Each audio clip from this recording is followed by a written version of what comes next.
answer, I suppose, is everything from realizing what's the lowest amount of money you can pay yourself, and understanding that you need. Great way to look at it. Exactly. You know people think that I'll start a business, I'm going to do this, and I'm going to take like $2,000 a week home, and you're like, why?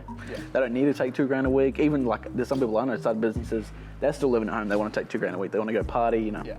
For me, I always knew, especially being around my family, I knew that as soon as we got into business, it was 7 days a week. I'd be paying myself as low as humanly possible. Yeah. I'd be basically I'm just a uni student that's got his own business now. Welcome to the Young Money Podcast with Ross Marais. This episode of the Young Money Podcast is brought to you by More Time Financial, a financial planning, money management and financial education business helping young Australians to make smarter decisions with their money. Welcome to episode 32 of the Young Money Podcast. As always, I'm your host, Ross Marais. I'm 28 years old, financial advisor and business owner. And today on the show, I have Luke Ridden from Granddad Jacks Distillery. Now, if anyone that's local on the Gold Coast, I would highly recommend that if you haven't checked out the awesome venue that is Granddad Jacks, I would recommend you get down there as soon as possible and give their drinks a try. So in this episode, I chat with Luke about their decision to start a business with his father and why they decided to go into the whiskey and gin business. Some of the failures and hurdles they've had to overcome in the last 12 months, mainly due to liquor licensing laws and dealing with council. Some of the challenges that come with being in business with family, how to maintain or an attempt to maintain some sort of work-life balance when working 60, 70 hour weeks, and what their growth plans are for the future of the Granddad Jacks brand. Hope you enjoy the episode. Now, before we get started on today's episode, this is just a friendly reminder in order to keep our lawyers happy that in preparing this podcast, myself and any contributors have not taken into account any particular person's objectives, financial situation, or needs.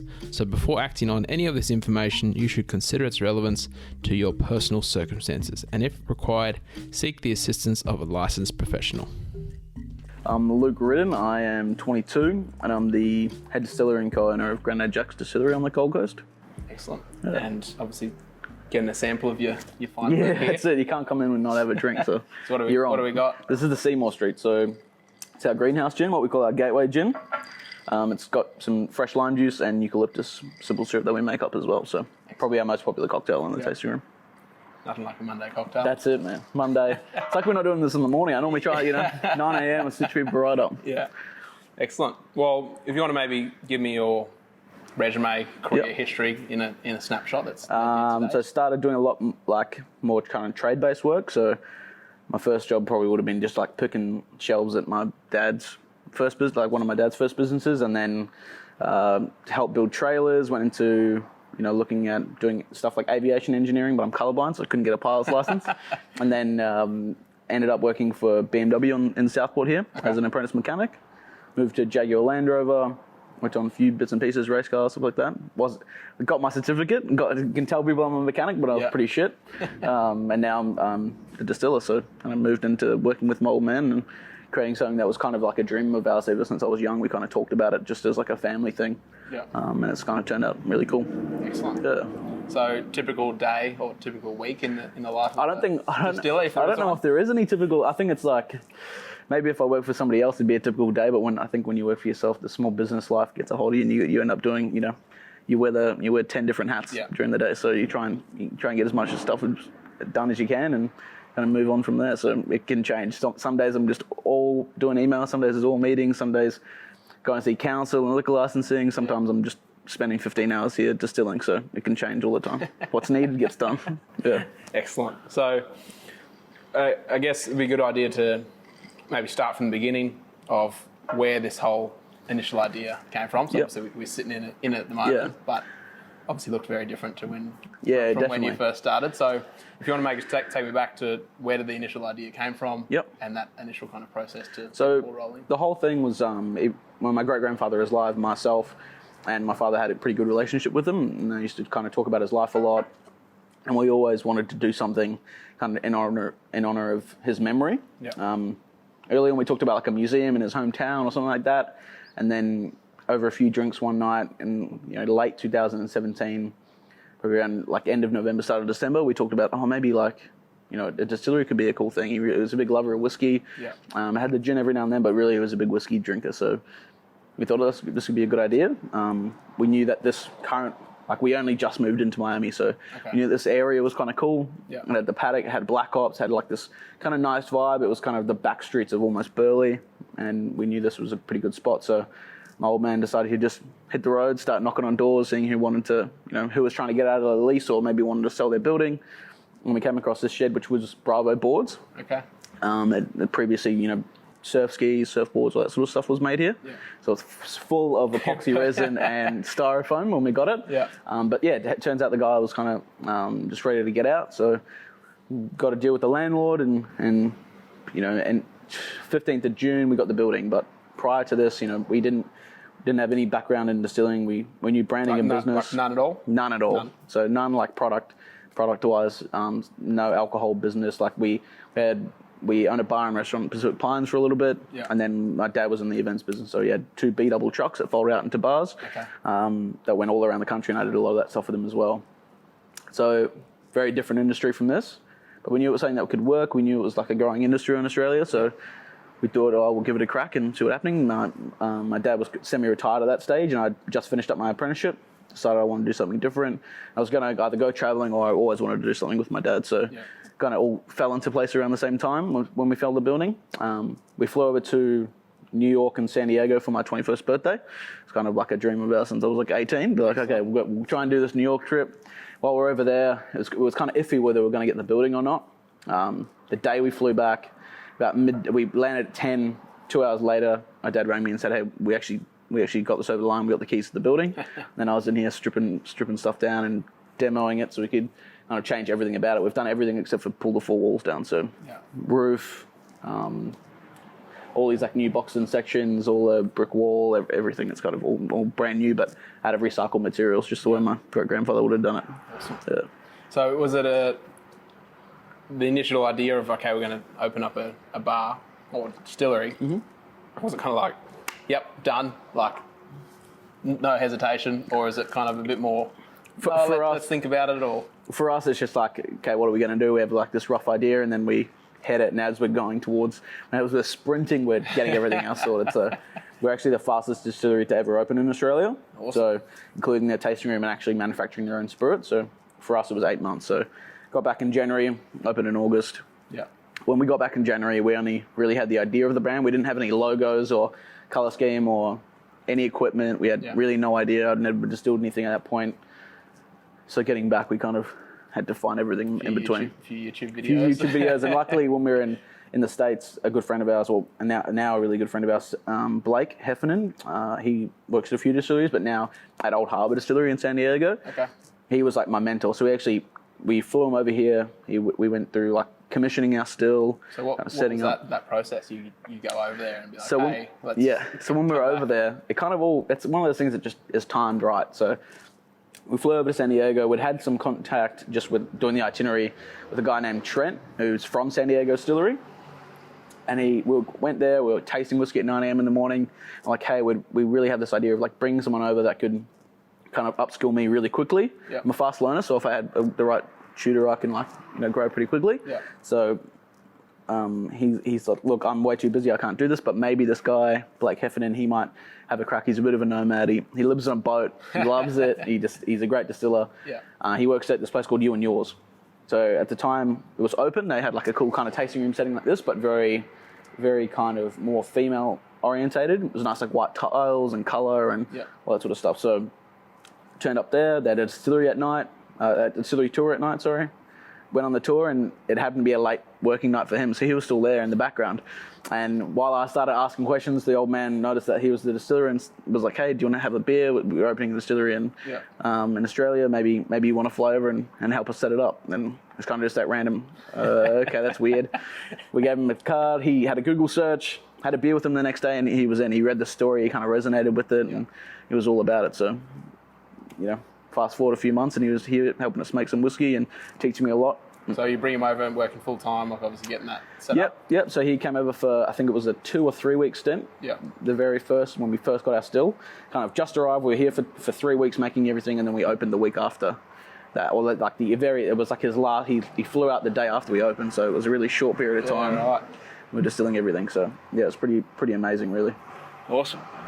Yeah, it's nuts. So yeah, everything's around my great grandfather and his life story. So in terms of the branding and the direction the business went, it was all just about him. So the fit out, like kind of imagining how we fitted it out, was really easy. We knew that he would only use recycled materials when he was doing it. Yeah. If he owned a house, or if he just bought a block of land, he would build his house just on recycled materials, old stuff that had been pulled down. He'd find doors, he just put wherever, he'd pull nails out, and we did that here. We pulled out like tens of thousands of nails from all these old wood. So yeah, it's nuts. We kind of stuck to that focus and built the place up exactly how he would have. You doing most of the fit out yourselves, or are you getting? Yeah, so we had a really good team of builders, DJG, who do a lot of the eco home stuff, the eco village stuff, and a great architect, Travis. So we kind of came together. Everyone read the story, so they knew what our kind of whole passion and drive was. Yeah.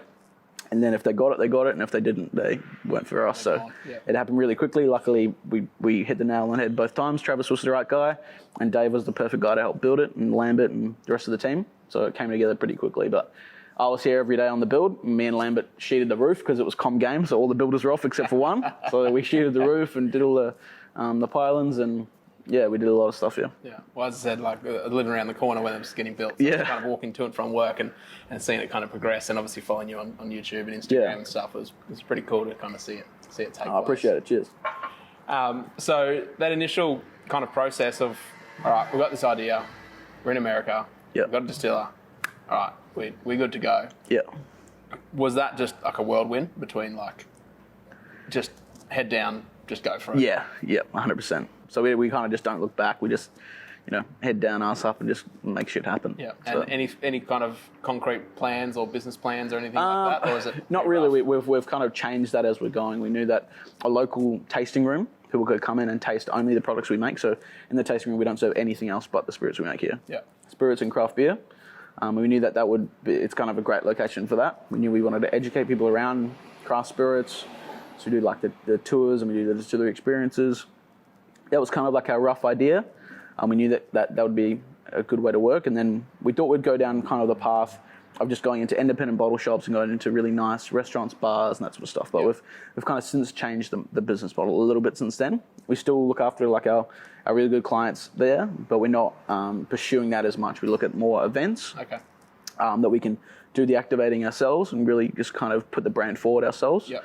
There's, you go into a bar now, there's 500 gins there. Yep. And even most of them, they love our gins. They'll buy a couple of bottles, but it might sit there for 6 months. Yeah, okay. And being the craft spirit that it is, we're not first pours, really. And there's other craft spirits that can be first pours, but those people, they're out there working a second job, and, it's hard to build a business just on creating stuff for no income, basically, like the ATO wants you to. So we kind of had this rough idea, and we decided that the tasting rooms were a really good idea, and also the events were a key part of us activating the brand and people understanding it. So that's going outside of here to events? Yeah, exactly. So like crafted festivals on the weekend. We did Gympie Music Muster this year as well. Okay. 2 massive events for us. That did really well. We had, like, everyone was loving it, so that was really cool.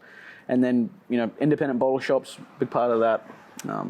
Dealing with big bottle shops like Dan Murphy's and BWS, we had a lot of interest from them because we kind of grew a lot of the local hype because we were building this whole time. Everyone was ready for us to open, so a lot of people knew about us before we opened and kind of had a lot of support from that. But for us, we have to pay excise every 30 days. Those big companies pay in 60, 90-day terms, and you can get finance for that and all that sort of stuff. But for us, that's a big liability to put on to people running a pretty lean business. Yeah. So and for us, it's a different business goal. It kind of doesn't follow us telling the story and doing it that kind of community way. It changes kind of the business dynamic, and it works for a lot of other brands, but for us, it's just not something that we wanted to, the road we wanted to head down. And I guess that's probably been, from a business standpoint, it's probably been a challenge to try and stay authentic to that brand. Yeah, exactly. You've got people knocking on the door saying, like, obviously those bigger companies. Yeah, so for sure. That must be a challenge. And it's hard. We a big thing for us is not following everybody. We try to lead our own race, or just figure it out. We'd rather die on our own sword than on somebody else's. So we want to figure it out ourselves, and maybe we'll turn back in 18 months and go, oh, we were wrong. We have to do it the same way as everyone else. But Dan Murphy's were coming. Yeah, but we don't think so. We make a pretty cool product, and the big thing is the community for us. So we really want to have these community and neighborhood tasting rooms. So what was the decision behind building it here? Was it just because you had the location, that you found the location first? It was a bit of the found location first. When we moved down here, we knew, Miami, Burley was kind of the right spot. We wouldn't have done it in Mermaid, or even if there's more spots down there available for rent, but it just wasn't there. We knew down this end of the coast was really going to work. Even like Tweed at the time was too far south for us, so we really wanted to find that kind of good sweet spot. And we had a good relationship with the guys from Black Ops, just being local punters, they loving and enjoying the beer. Yeah. And we knew that this was kind of a really good and upcoming spot. And we knew we were right. 2 weeks into building, we saw that Hotel Miami was up, and then other people looking at co-working spaces, and there was, the paddock was busy, Black Ops was busy, there was another cafe that was busy, and it's kind of all happening in this little area. Yeah. So I think if we would have stuck it out anyway, but we kind of proofs in the pudding when we start seeing this whole little community come up. Yeah. It's really good. Awesome. What's been some of the biggest challenges, failures, issues? There's always a lot. A lot of it is to do with, local government and council and state government and excise. I heard it's been really easy to lick license. Yeah, I'm sure everyone in Queensland tells you it's super simple. The biggest problem for us is a massive part of our support is due to local council support. Yeah.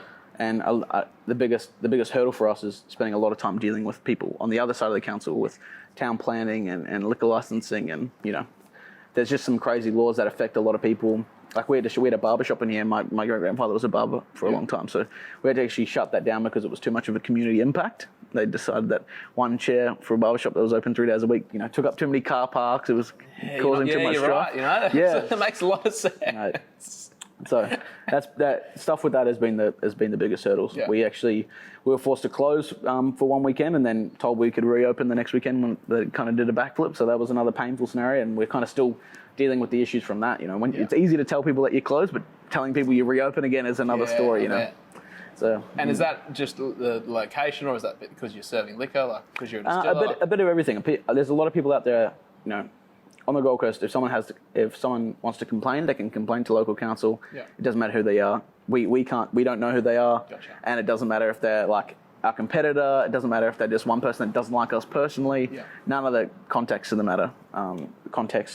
Actually matters to any of the circumstance. So for us, I think it's partly because we were busy. We got told we were too busy for a tasting room, and other tasting rooms in the state aren't as busy as us. Yeah. We got told that we must be serving other stuff to be this busy, but we're only serving our own product. So that seemed to be a problem in the local council's eyes, and a bunch of different stuff like that. So that's been our biggest hurdle for sure. Everything else has seemed small and minute, but that definitely takes up the most amount of time and kind of hurts business growth. Yeah, sure. So how long has it been from the day you opened, or the day you got the keys to date? To date, it's been 13 months. 13 months. Yeah, almost on the dot. What's the date? The 23rd? Yep. So 24th of August 2018 when we opened. So yeah. Awesome. Yeah, it's been nuts. Bit of a wild ride. Definitely, but heaps of fun. I love it every day. Yeah. So you can't do it if you don't love it. Well, that's it. Yeah. And how's your business knowledge? Definitely growing. Yeah. To be honest, I'd say that I was humbly competent at the start. I had my father's been in business since he was 16 years old, so I grew up him having his own businesses the whole time. So I kind of learnt a lot for him, as we were talking about with you before. So you kind of have that in the background. You learn a lot of things that maybe kids your age don't understand either. So kind of have this kind of inherent knowledge. So it was a good part of it, but definitely being in the driver's seat and understanding the little intricate parts about business, you grow and learn very quickly. I always find it interesting, like obviously you hear people talk about that you can learn as much as you want in a classroom. Yeah. That's when you get thrown into the deep end. Yeah. It's just like what you would have learned, I assume, in the last 12, 13 months. Yeah. Would be equivalent to a 5-6 year degree. Oh, it's nuts, man. Of business. And that's the other problem is that, for a lot of degrees, especially business and entrepreneurial stuff, a lot of it is almost like philosophical knowledge. It's not anything practical that can actually help a lot of people. Yeah. So it's hard, especially because a lot of people aren't going, they're not leaving uni and going and running, they're not the CEO of a big company. They're starting small businesses or wanting to do that. And they struggle, they don't understand the really small day-to-day things that need to happen to keep the business running and not be, insolvent and going crazy. There's a lot of people out there that don't pay their BAS every month, so it's those little things that I think people forget about when they're starting their own business. Yeah, definitely. So what was obviously cash flow being such an important part in the business? Was my understanding that you're distilling for the first X amount of months that you weren't able to serve. So what was the kind of thought process of how'd you get money in the door? So we sold, so the events business that my father had previously, he sold one of the assets out of that. Okay. He was semi-retired for a little bit, got bored, then we had this conversation. He wanted to entrust it in me and also be my business partner and come in and do this whole family thing that we always wanted to do. So it gave us the leg up to be able to create this cool business and kind of help us from day one. Yeah. Awesome. Nice. Definitely a cool part of it for sure. Anything that you know now that you wish you'd known on day one? Probably I don't know. I think when you kind of look back and you go, if I knew that, then everything else changes. Yeah. So maybe not. I think, ripple effect. Yeah, exactly. I think I'm happy with where we're at. There's always stuff that you think, maybe I could have done this better or that better, but the learning process wouldn't happen the same way, and we wouldn't be exactly where we are now. And to be kind of 30 months in, we've won multiple awards all around the world. A lot in Australia. I'm the youngest distiller in Australia. Youngest to win awards in the London Spirits Awards, all that sort of stuff. So a lot of stuff. I'm really happy with where the business is and where I am currently. So I can't really say that I wish I learned anything else that I don't know. You don't know what you don't know. Yeah, so. Exactly. So what's the general kind of career projection, if there is one, for a distiller? I have no idea. Is it? It changes. So a lot of people, there's this group of people that want to they're creatives. They want to come into somewhere. It's just like brewers and distillers. They're kind of in the same band, So there's a lot of people out there that just go work for another company, create cool spirits, get to test new products and have the fun side of it. But there's a lot of people that are making the product and they want to be a business owner and they want to have no limits on what they can do. So they're kind of the two parts. A lot of people even go, they'll go between winemaking and distilling and brewing, back and forth. So all over that. But it's one of those jobs that you don't hear about until you're old. There's no path for it. So. Yeah, there's not you do it like a apprenticeship in exactly. So I think there's a lot of people out there that a lot of it starts from brewers then become distillers. Even Blake, my mentor, he was a brewer first and got into distilling because it was kind of a wave over in the States like that. And what's the kind of key difference between being a brewer? So a brewer, you're trying to make a really clean, consistent brew every time.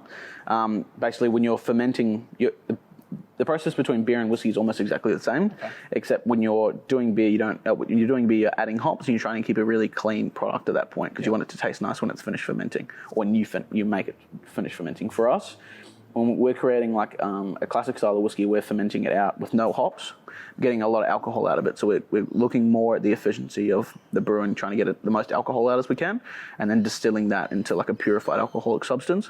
And then there's different styles in that. So what grain you use, kind of it's an IPA versus a pale ale, or it's an IPA versus a stout. It's with different styles of whiskey kind of thing. Yeah. So would you generally have a brewer and a distiller working kind of side by side? A lot of places do, but if you're a distiller, you should be competent in brewing some whiskies as well. Yeah. So what does it look like at the moment? You're doing all the distilling. Have you got helping? So I do all the distilling. We go into either black hops or lost pumps to do our whiskey washes. So we kind of brew this beer without any hops in it, and bring it back to the distillery to openly ferment. So create the alcohol in here, and then I distill it all. So we do our whiskies, our gins, everything that we sell alcoholic we make here, as well as some other people's products as well. And is that pretty common for distillers to kind of collaborate on that? Between? That I've seen. It's really common for distillers to buy their wash in. It actually makes the most sense. The brewing part of the equation is actually the most expensive part of the equipment, and there's a lot of breweries out there not using it every day. So kind of works in the same favour. Yeah. And would that be maybe besides the fit out with the distills be the most expensive part? Yeah, for sure.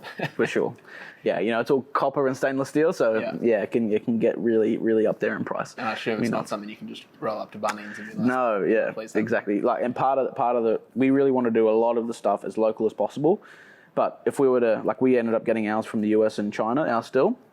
Part of the reason it wasn't local is because we needed to get ours pretty quick. And the lead time in Australia at that point was 12 months lead time, 6 months build time, so we're 18 months out before you get our still, and that was we couldn't have that. So we had to outsource it, and the price difference is insane. Labour cost here compared to overseas is nuts. So do they build it there and then you bring it over? Yeah, so they ship it here in like wooden boxes. Yeah. And we go, and it comes with, coming from the US and China, it comes with no instructions at all. You kind of have to guess. We blew up our pump in the first 20 minutes.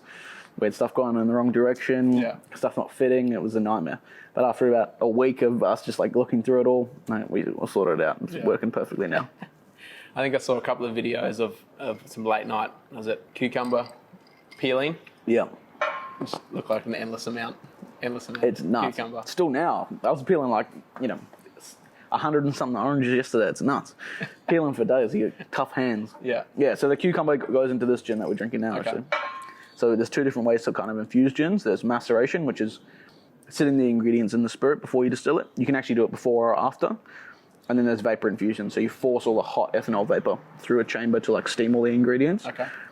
So we do a bit of both, but the cucumber we macerate in this gin before we distill it. So it kind of adds like a softer touch and like a refreshing kind of aftertaste to it. So what was your, expectation or knowledge of anything to do with distilling gin beers before starting this? Nothing at all. I never home like brewed. opening the curtain, being like down the rabbit hole. Yeah, it's nuts. Luckily, when you have to do it yourself, you're forced to learn really quickly. Yeah. So and being that it's a huge industry in like all over the world, it was really easy to find content on it.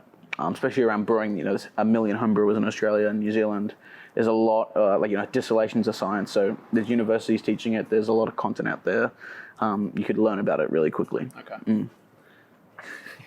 Because it's something like you go to a bar, you're like, I'll just have a drink, and you don't really think about you can just enjoy it at that point. Yeah. So the process is nuts, for us, and everything's made kind of differently too. So our whiskey's all made on grain. We go to our breweries, we brew it and then distill it. Yeah. For our gin, we actually buy in neutral spirit. So we kind of cut out a section and we buy in grape-based neutral spirit. So in South Australia, when they're doing the vintage every year, they'll collect up all those grapes. Once it's, all their juice has been squished out, they still have some sugar in the grapes, skins and seeds. They'll ferment those and then turn it into like this organic base of ethanol. Yeah. So just at 96.1%, so really high, potent. And we redistill that and infuse it with the flavors to get it back out, a nice clean product. So nice simple process. Nice simple process, exactly. Yeah. So you and your dad in business together. Yeah. Has that had its ups and downs, challenges? To be honest, because I've either worked, I've worked for him before. Yeah. And while we're building a place, I worked at Black Ops, and he knows what my work ethic's like, and I've learned a lot from him. So going in, kind of knowing our places, and he's my mentor, and also he knows that I'm pretty competent in a few things. Yeah. So we kind of knew where we were at and who was looking after what in the business, and that's kind of made sure that we kind of stick on the path. We always have our arguments and who's right and who's wrong. Yeah, sure. But it's all been pretty kosher, and at the end of the day, we have a drink together and talk shit. And Excellent. It's always good fun. We never had any big problems. Yeah. So you mentioned you were working at Black Ops while you were building. Yeah. So I left my apprenticeship. I think it's must have left end of December, start of January. And then I was like, got no money, I'm poor as fuck now, so need to go out, find a job. And Black Ops had a post up wanting somebody to be a beer tender there. So went around, I was like, hey, I see you guys advertising, can I start work right now? Yeah. Can I just I'll work for free, give as many free shifts as you want. Put me behind there, no, you can't, someone else doing the trial. And I was like, don't worry about the other person. I'll work for free, I don't care. I'll work for free for however long, you can pay me when you want. And then Ali at the time, she still is the manager between those two venues. She was like, no, just come back on this day, relax, you come in, and then went from there, and it's been epic. So we have a great relationship with them, Ali and Dan and the rest of the crew there, and I've spent a lot of time there, and left there in June when it was getting too hectic and crazy here. I was here every day, 12, 15 hours a day. So how are you kind of dividing your time between obviously building and actually getting some money in the door? Well, there they had odd shifts. It was only casual and part-time, so there was odd shifts doing canning. A lot of stuff was mostly just tasting room stuff. Yeah. A little bit of office work, but they got me out of the office as fast as they could. You stay to the manual stuff, son. So I looked after a lot of. I kind of just put my hand up for anything I could. Yeah. And just in my free time, came back here and did stuff at night, or during the week when there's Monday, Tuesday, Wednesday wasn't much happening, or Monday, Tuesday, Wednesday, Thursday really wasn't much work going on at Black Ops, so I'd be here working and helping all the boys build. So. Yeah, just whenever I could, I was at the other place, basically. Yeah. Yep. And that obviously been a bit of a challenge time between actually managing the two and actually getting some money in the door to exactly. survive. Yeah, luckily I was still living with my parents at the time, so that's one of those things, when you don't need as much money when you're not haven't got those extra costs, so it was kind of a blessing that way. Yeah. Yeah, excellent. I'm interested to know around the branding side, because obviously it's a big effort or a big emphasis. Looks like you guys have put into the branding, massive, crafting the story. Yep. As you said, being that authentic, having that authentic brand, and not obviously selling out to the big guys. Yeah. So, what was the initial thought process around that? You said you started with the kind of the message. In exactly. mind? So our whole brand story is actually based on "This Is Your Life" story that was put together by my grandmother and her two sisters for my great grandfather's 90th birthday. Yeah. So I had all this story of his whole life there, so it was kind of like the perfect thing for us to grab and just use 100% off. So everything from, him breaking pencils, sharpening one end at the horse races and selling them to punters for the same price as one long pencil. Brilliant. To just, all that sort of stuff. So it was kind of like the whole branding story was just there, what he made for us. And, he was a big part of our life, especially when we moved from New Zealand and up until he passed away. So. And was that the kind of, obviously we built everything around that, and how important has that been from a business sense of having? It's the only thing, there's hundreds of people, there's thousands of people every day that try and start businesses, and then they have to create the story for a brand. For us, it was already there. We didn't need to create anything, so everything's always authentic when we talk about it, and everything that we put down is authentic. It's all just about his life, so it's kind of transparent and easy, and everyone kind of they love that. And that we have people. The best thing here is that on the back of all our menus, we have his story, and we have people read that. We won't talk to them, and then we hear them telling it to their friend, and that's when we know it resonates with people, and that it's really working the way it should. Yeah, and I guess that translates into the community vibe, and for sure. Obviously having that rather than you being a big corporate distiller come into not a small community, but smallish. Yeah, smallish. And then disrupting. So I've obviously helped. That's obviously exactly a big part. I think people really like to support locals even more and more. Every year they want to, who's my local guy for this or that. Yeah. Everything from the butchers to where they go for breakfast in the morning. They want to know that someone local owns it or has something to do with it. So a lot of the part of us, and we were talking before about doing the vlogs when we first started, was introducing ourselves to the community and letting people know what was going on and how they could follow us. Did they know about the story, what was going on? So it was kind of a big process for us. And how big has that been with the social media side behind huge. We've been slack at the moment, mostly because of the issues with council and licensing. It's kind of, you just take a step back, you reevaluate everything, but we'll be back on the throttle very shortly. Yeah. And would you be anywhere close to where you are today without having that social media? Nah, no way. Well, it's how everyone interacts with everything now, where everyone's attention is, and it's talked about all the time, but everyone's attention's in their phones, and just one of those ways you get some of that attention. Yeah, definitely. Excellent.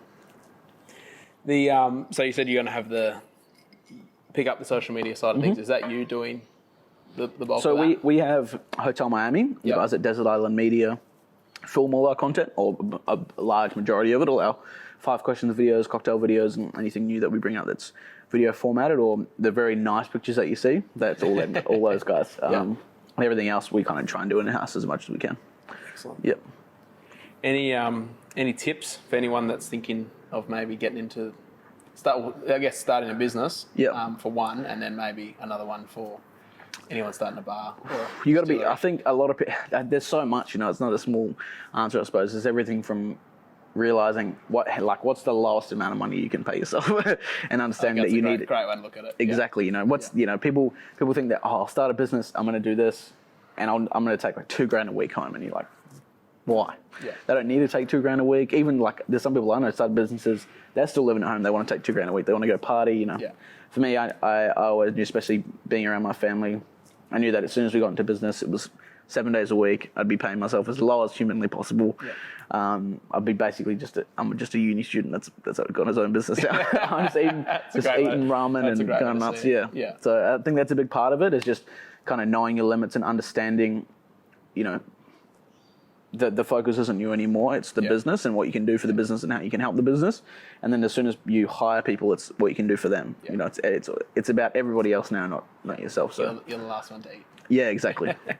I think that's such an interesting one. Like, obviously, with the positive of social media being able to grow a business, the negative side is that you see this. Oh, you start a business. You look successful. Yeah. You must be killing it. You're busy. You all this thing. You got like an awesome venue. Like, you got people piling in.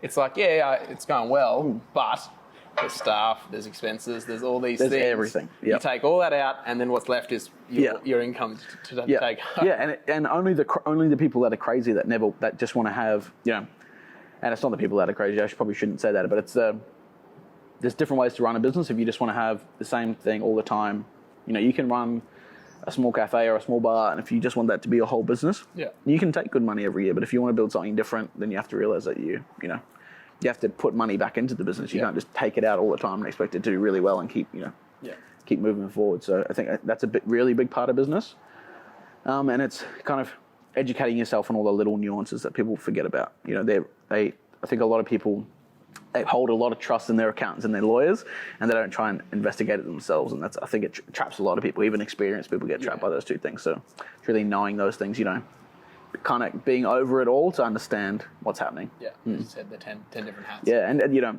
you don't know what you don't know. So you know, everyone gets caught out, and it's all part of the learning process of running your own business. It doesn't always just happen overnight, you know. You're not an overnight success. No, that's what's wrong with it? Can't believe it. What do you mean it didn't take 1 year? I'm not. First million not in a year. Can't believe it. Yeah, I had a kind of similar thing. Like, we've been going for like 4. I think we're into the 5th year now. And my kind of thought process was like, all right, I'm going to give it 5 years to like see how we go. Yep. And like everyone's like, well, 12 months. Like, how's it going? Like, you like, why aren't you killing it yet? Like, why aren't you doing all these things? It's like, well, it's going to take time. Like, if you know that from the outset. Whereas I think like that short-term instant gratification. Like, I think it's going to happen overnight. And I think the funniest thing for me is like people. There's a lot of people out there that are contractors that are sole traders, but they're not business owners. You know, it's a different gig. Yeah. You definitely work hard when you're in that situation, but when you have a business that supports a bunch of other families, not just your own, and as a whole different way of looking at it, it's not just you're the quantity and you're the you know, product. Yeah. It's a different gig altogether. So I give it a lot of, you know, anybody that starts to hire staff and looks at a bigger picture and, you know, is looking after a lot of other people's money, it's a harder gig than just some tradie out there, you know, working for a bunch of other big companies and coming home with his paycheck and be like, oh, I'm killing it. Yeah. It's been a big year, you know. Yeah. But, you know, happy for them as well. Yeah. How's that experience been managing staff? It's been good, you know. For us, like, we nailed it on one of our first staff members, Mika, who's here, is just absolutely amazing. She's such a big part of our business, and she's growing a lot with us as well. So really lucky to get her. And then we had a couple go in between, just kind of friends of ours or people that wanted to do, you know, we thought that we might be distilling more. So we had people that might be able to fit into different roles, but we ended up having them in the tasting room more often. You know, the kind of changes as you go, but you try and keep the really good ones that you know that are going to be really good for your business, and do whatever you can to kind of help them out and bring them in as a part of your business as well. So we've also got Zach behind the bar now as well. So Zach and Mika are just the A teams. We've got a really good, tight-knit, amazing crew at the moment, so I love where it is. But it could change any second. That's the part of business, you know. Yeah, definitely. So where do you kind of see it going for the next 18 months? So a big part of it is having, you know, opening up Granddad Jacks distillery bars, other neighborhood distilleries that can kind of cater to a different market. So we're looking around at different locations where we can set those things up, kind of have a similar vibe and story that we put here, just in a smaller fashion. Okay. That's the growth plan? Yeah, that's the growth plan. So more of those, you know, and a lot of export as well. Export's a big part of our business. Yeah, so talk to me about that. That obviously wouldn't be a simple process to be like, we've brewed this, please everyone buy it. Yeah, exactly. So there's a lot of support from places like Austrade. So you go over, you try and find your distributors and your wholesalers and all that sort of stuff and kind of send it overseas. But that's just one part of it. You have to look after the branding and everything else over there as well. And that changes everything from labels to maybe what is in your product and what can't be in your product. Yeah, okay. Bottle sizing, like here, it's normal for people to sell 500 ml bottles. In the States, it's 750 mils. In Europe, it's 700 mils. So, you know, we might need 500 different types of bottles by the time we're in a few different countries. So. And are you doing all the bottling and everything We do everything in-house. Yep. Interesting. So we bottle it, we wax tip it, we label it, everything. All currently by hand too. We don't have any bottling machines or anything crazy either. So it's nuts. We just got a bottle filler, automatic bottle filler, which is like amazing. Game changer. Still single bottle. We're no fancy people yet, but yeah, game changer. Mm. And is that a process of you just reaching out as much as possible to that overseas market? Yeah, exactly. So we've gone over a couple of times now. My old man and my mum went over previously, earlier in the year. Went over and kind of made the first lot of contact, and then I'm going over in a few weeks. I'm going to a few kind of conferences over there. We went to New York, conference over there as well. So it's just going over and meeting people and seeing distributors, getting people to taste the product, kind of step by step. There's a lot of things to do on the government level there that we actually don't have the same barriers here. So it's just a different gig. But export, we don't pay any excise or GST. So for us, excise here is the biggest killer for the business. Yeah. So if you didn't know that, two out of every three drinks is excise tax, more or less. So $85.87, I believe, at the moment is our excise tax per litre of alcohol. That's how much tax you pay. So it's chaotic. Thanks for coming. Yeah, exactly. So all excisable goods, like wine is not much at all, but beer, spirits, and cigarettes, it's about 49% of all taxable income for Australia. So it's a big piece of the pie, and it'll be at $100 by 2022. So Jesus. Yeah, it's nuts. It grows every year. Twice a year it grows. Did you know that going in? Kind of, but we didn't think it was this horrendous. It's atrocious. So it's all a part of it. There's a lot of people lobbying, to bring it down and kind of help small businesses like us. Yeah. Whether that's just a different gap, like the States has a little bit different things for craft producers. So whether that is the same here, maybe that'd be cool. But then what I didn't know about it until being in the industry is that there's a whole nother side of lobbying that is people still want prohibition to come back in Australia. There's people out there, that want to can all alcohol, all cigarettes. They're the ones arguing against this. Yeah, they probably are. They're in the street. There's a member in the street. I hadn't thought about that. Yeah. There's a member here. It's like, nah, it's canned all alcohol. Get it out of here. Maybe. Jesus. Yeah, it's super interesting. Yeah. But it's all part of the fun and games, I suppose. It obviously puts a dent in the cash flow when you hear you've got to pay that much tax on. Nuts, man. So what do you class? I think I saw something on the website. The Nanobrewery. Is that what you? Yep. So we make single keg releases here. Okay. Yep. And then we ship some kegs out every now and then. But yeah. So is that what you releases just the class that you classed as? Yeah. It's a small. It's like single keg, so just 50-litre brews basically. Yeah. Yep. So I would assume we're the smallest brewery on the Gold Coast. I doubt anybody's smaller than us, but. I'll beg to differ if anyone rocks up. How much time did you put into that research of? We talked about obviously the location, but looking at other breweries, looking at other distilleries, like a lot in the States. We knew that there was a lot here, but we wanted to kind of change the pace and the way that people did things, and we knew our story was really important. So we looked at the way different producers overseas were doing it, and we tried to replicate that or add that kind of style to this kind of Gold Coast feel as well. Yeah. Excellent. Very interesting. Talk to me about the fun topic of work-life balance. Has there been any for the last 13 months? Yeah, this is something that's on my mind a lot, actually. For me, the only balance like work-life balance, the only balance I need is time 100% without people and time spent with people that I enjoy being around. Yeah. Australia is one of those things where you spend a lot of time around a lot of people all the time. So for me, a lot of personal time, just like not being around anyone, kind of clearing my head, getting my thoughts all in order. That's kind of the balance for me. But other than that, like I love what I do and I love being a business, especially a family business owner. So the balance is because you own your own business, you get to kind of pick and choose your hours as long as you're getting all your shit done. Yeah. So that's the balance for me. If I want to go and do something during the day, I just make it happen. But other than that, I like being here 12, 15, 20 hours a day as much as I can. So that's pretty common? Pretty common, yeah. There's not many days. Like Monday is probably my quietest day. I think maybe I've only spent about 5 or 6 hours here so far, but I'll be here late into the night. So, that's the balance for me. I don't really see myself going, I'll have the weekend off, or I try and take 2 days, 3 days off here and there while we're growing this business and while I'm still learning a lot. I want to put all my energy and hard work into this. Yeah. So, I don't mind not having the, structured balance that a lot of people think you need to have. For me, it's just make it all happen and it'll come to me as it needs to be. Excellent. Yep. The favourite place to eat or drink on the Gold Coast? It's hard. That's actually super difficult. There's a few now. We're spoiled on the Gold Coast. What I really like about this community too is that we don't have the population to sustain shit business here, like shit cafes, shit bars. Great way to look at it. So like Melbourne, Sydney, you still go there. There's terrible places everywhere. For the Gold Coast, if it's terrible, no one goes there. Doesn't last. So we have like amazing eateries here, and there's like more and more of them popping up. You know, people enjoying spending their paycheck out, enjoying themselves. So I really love it. I actually don't get out myself enough because I work too much, but that's what I enjoy. So I really like Mr. Hazola's and Nightjar. Probably for like fine dining, I go to Restaurant Labat. Yeah. Amazing food there. It's like probably best on the coast. Have you been there? I have, yeah. It's sensational.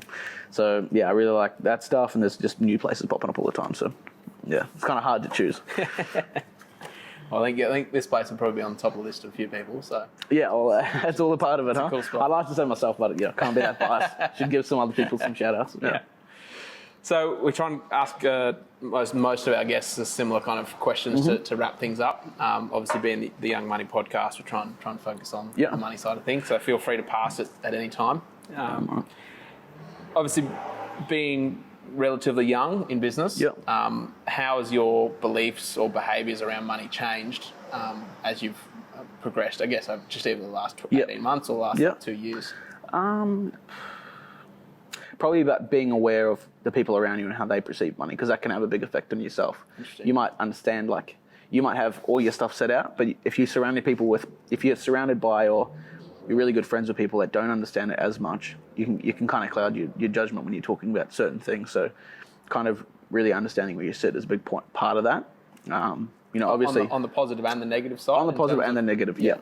So, if there's a lot of people, money positive people around you, they really understand it, can teach you a lot. It's super positive. But on the other side, if there's people that you trust and you have a lot of faith in that don't know anything, that could really fuck you up as well. So kind of getting as much knowledge yourself as you can. Because I've been around my father and his businesses and my family a long time, for me it hasn't been much learning in that kind of way of life. I've known a lot about it, so kind of just self-education more than anything, I was obviously doing a bit of research for this, and obviously looking online and the blogs and everything. I saw an interesting post. I think it was a once-off post that you put on Medium. So I think it was saying something about you looked around. I love that. I love the digging. Some friends, and you looked and say, "Well, I'm happy." Yeah. I didn't take it as a cocky way of saying I'm better than them, so I know kind of. Yeah. Well, I think there's what I want, or know where I am. Yeah. I think when you know the direction you're heading in, and I think it was this was in the.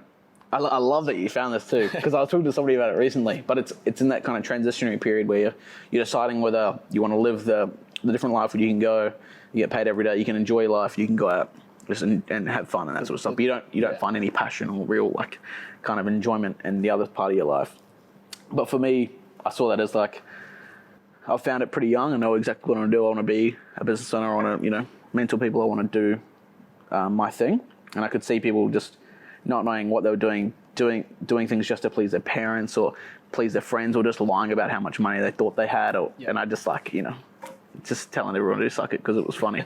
I could just see the whole room, and just there was a handful of people that were doing the thing that they really wanted to do, and the rest of it were just doing it to please other people. I think it's like I see it a lot, like dealing with people's income and expenses, and their bank accounts. So I can kind of see it all, and it is funny that because it is such a taboo topic, and obviously the reason why we're doing the podcast and we're trying to educate people about money is that trying to break that mold of it's okay to talk about, and everyone. Again, come back to social media and the perception that people put out, it's just, I'm so successful, I'm doing well, all this, and then they might be broken inside, they might be in debt, That's nuts, man.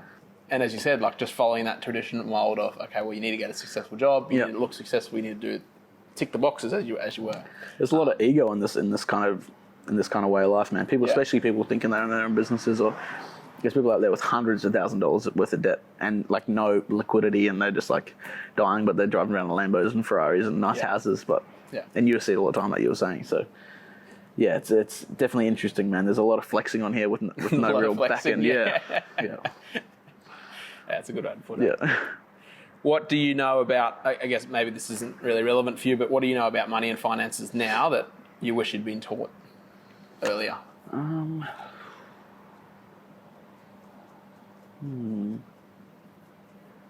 There's an excise tax of... the excise tax would be good. How much alcohol taxes? That would be a nice one. That's a good way to put it, It's a hard one, I suppose. I think I've been really fortunate where I haven't had to learn any really hard lessons that way. Yeah. I kind of had like an inherent understanding of like debt and income and what you're spending your money on and stuff. I kind of already know that, and it's funny when I used to hear friends go, "Oh, like I'm already out of money. Like, how do I even save money?" And for me, I was like, "You just don't spend it. You just put it away and just forget about it." That doesn't sound like fun. I don't want to do exactly that. Exactly. So for me, I've always been like a good saver and a good kind of like operator of cash flow. So was there any tips or any bits of advice that your parents gave you that kind of distilled that in you, that from like a younger age? I think it was watching like a lot of people just here and there, like other friends and families having money troubles. Even my own family having money, and they're like when I was very, very young, my dad had a business that went broke, and they were at the very lowest of the low, and struggling to feed and eat, and had to get rid of the house, all that sort of stuff. So kind of just them growing up and kind of instilling all those lessons in me has probably helped in that sense, 100%. Excellent, love it.